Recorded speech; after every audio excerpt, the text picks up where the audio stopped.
Israeli-based company called Amdocs that generates the computerized records and billing data for nearly every phone call made in America. As Carl Cameron reported, U.S. investigators digging into the 9/11 terrorist attacks fear that suspects may have been tipped off to what they were doing by information leaking out of Amdocs. In tonight's report, we learned that the concern about phone security extends to another company founded in Israel that provides the technology that the U.S. government uses for electronic eavesdropping. Here is Carl Cameron's third report. The company is Comverse Infosys, a subsidiary of an Israeli-run private telecommunications firm with offices throughout the U.S. It provides wiretapping equipment for law enforcement. Here's how wiretapping works in the U.S. Every time you make a call, it passes through the nation's elaborate network of switchers and routers run by the phone companies. Custom computers and software made by companies like Comverse are tied into that network to intercept, record, and store the wiretapped calls, and at the same time transmit them to investigators. The manufacturers have continuing access to the computers so they can service them and keep them free of glitches.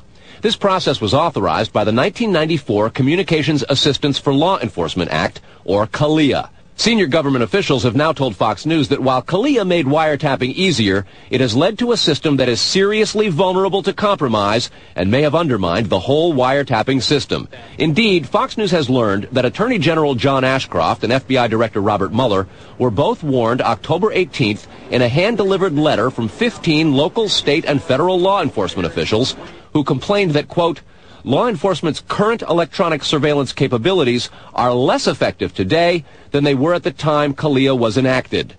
Comverse insists the equipment it installs is secure, but the complaint about this system is that the wiretap computer programs made by Comverse have in effect a back door through which wiretaps themselves can be intercepted by unauthorized parties. Adding to the suspicions is the fact that in Israel, Comverse works closely with the Israeli government and under special programs gets reimbursed for up to 50% of its research and development costs by the Israeli Ministry of Industry and Trade. But investigators within the DEA, INS, and FBI have all told Fox News that to pursue or even suggest Israeli spying through Comverse is considered career suicide. And sources say that while various FBI inquiries into Comverse have been conducted over the years, they've been halted before the actual equipment has ever been thoroughly tested for leaks. A 1999 FCC document indicates several government agencies expressed deep concerns that too many unauthorized, non-law enforcement personnel can access the wiretap system. And the FBI's own nondescript office in Chantilly, Virginia, that actually oversees the CALEA wiretapping program, is among the most agitated about the threat. But there is a bitter turf war internally at FBI. It is the FBI's office in Quantico, Virginia, that has jurisdiction over awarding contracts and buying intercept equipment. And for years, they've thrown much of the business to Comverse. A handful of former U.S. law enforcement officials involved in awarding Comverse government contracts over the years now work for the company. Numerous sources say some of those individuals were asked to leave government service under what knowledgeable sources call troublesome circumstances that remain under administrative review within the Justice Department. And what troubles investigators most, particularly in New York in the counterterrorism investigation of the World Trade Center attack, is that on a number of cases, suspects that they had sought to wiretap and surveil immediately changed their telecommunications processes. They started acting much differently as soon as those supposedly secret wiretaps went into place. Brett? Carl, is there any reason to suspect in this instance that the Israeli government is involved? No, there's not, but there are growing instincts and an awful lot of law enforcement officials in a variety of agencies who suspect that and have begun compiling evidence and a highly classified investigation into precisely that possibility. Brett? All right, Carl, thanks very much. Los Angeles, 1997. A major local, state, and federal drug investigation sours. The suspects? Israeli organized crime, with operations in New York, Miami, Las Vegas, Canada, Israel, and Egypt. The allegations? Cocaine and ecstasy trafficking and sophisticated white-collar credit card and computer fraud. The problem? According to classified law enforcement documents obtained by Fox News, the bad guys had the cops' beepers, cell phones, even home phones under surveillance. Some who did get caught admitted to having hundreds of numbers and using them to avoid arrest. Quote, this compromised law enforcement communications between LAPD detectives and other assigned law enforcement officers working various aspects of the case.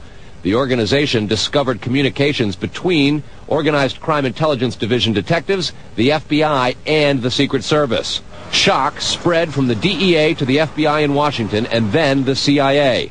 An investigation of the problem, according to law enforcement documents, concluded, quote, the organization has apparent extensive access to database systems to identify pertinent personal and biographical information. When investigators tried to find out where the information might have come from, they looked at Amdocs, a publicly traded firm based in Israel. Amdocs generates billing data for virtually every call in America, and they do credit checks. The company denies any leaks, but investigators still fear that the firm's data is getting into the wrong hands.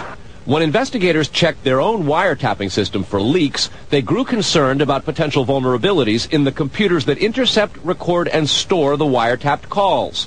A main contractor is Comverse Infosys, which works closely with the Israeli government and under a special grant program is reimbursed for up to 50% of its research and development costs by Israel's Ministry of Industry and Trade. Asked this week about another sprawling investigation and the detention of 60 Israelis since September 11th, the Bush administration treated the questions like hot potatoes. I would just refer you to the Department of Justice with it. I'm not familiar with the report. I'm aware that some Israeli citizens have been detained. With respect to why they are being detained and the other aspects of your question, whether it's because they are in intelligence services or what they were doing, I will defer to the Department of Justice and the FBI to answer that. Beyond the 60 apprehended or detained and many deported since September 11th, another group of 140 Israeli individuals have been arrested and detained in this year in what government documents describe as, quote, an organized intelligence gathering operation designed to, quote, penetrate government facilities.